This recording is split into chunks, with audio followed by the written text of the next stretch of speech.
name is Daveney Salean from Rayon 3, GMIT Kota Baru, and today I'm going to be showing you the story of Job. Now, Job's story comes from the Holy Bible, from the book of Job.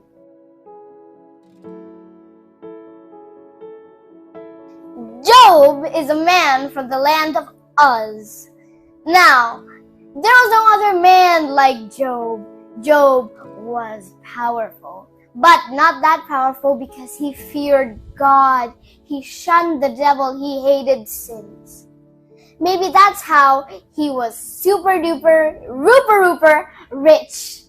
Like he had many donkeys, camels, oxen, sheep.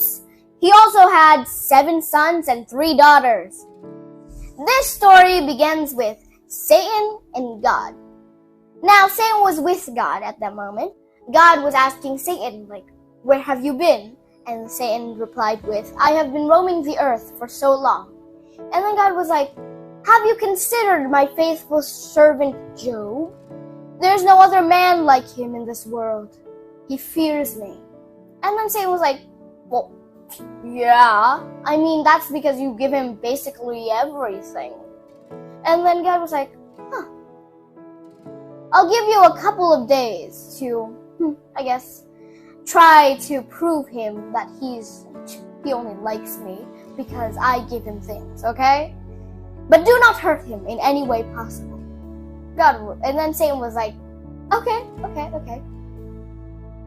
Job was having his normal day as possible, and then a servant came up to him and was like, Master, oh master, there was some Sabians, they were stealing all your oxen and they killed many of your servants, but I'm the only one who survived that. Job was like, oh no, my oxen. Basically, Job was crying and screaming. I mean, his daughters and sons just died. And then this all just happened in just one day. Now, we're back with God and Satan. God was asking Satan, where have you come from? And Satan was like, well, I just tortured your servant Job, of course. But other than that, I've been roaming the earth. And then God was like, has he cursed me yet? And then Satan was like, well, no. But that's just because you let me not harm him. I mean, anyone would curse you if you made him sick. I mean, I could do that in just one day. I mean, if you want me to. And then God was like, okay, but do not kill him, okay? And Satan was like, okay. And then Job and his wife were sleeping peacefully. And then Job just woke up and got this really painful sores on his bodies. There was bursting bubbles with boils and sores on his face.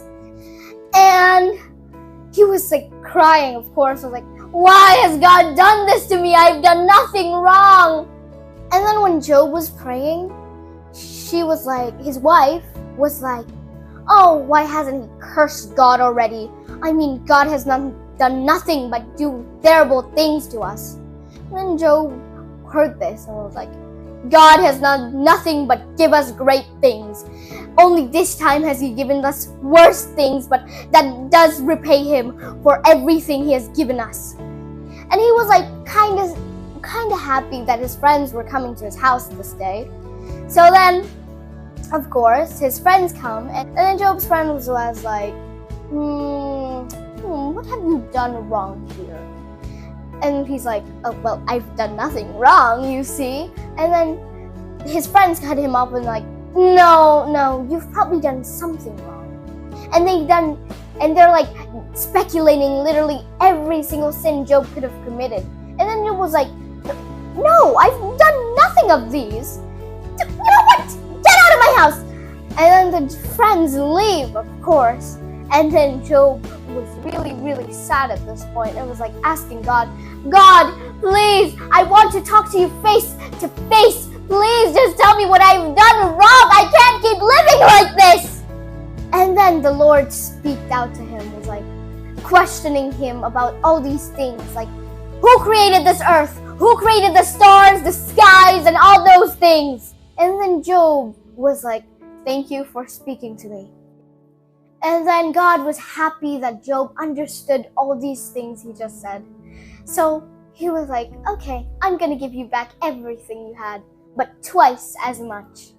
So Job got all his cattle, his camels, his oxen, his sheep, his donkeys back, even his sons and daughters.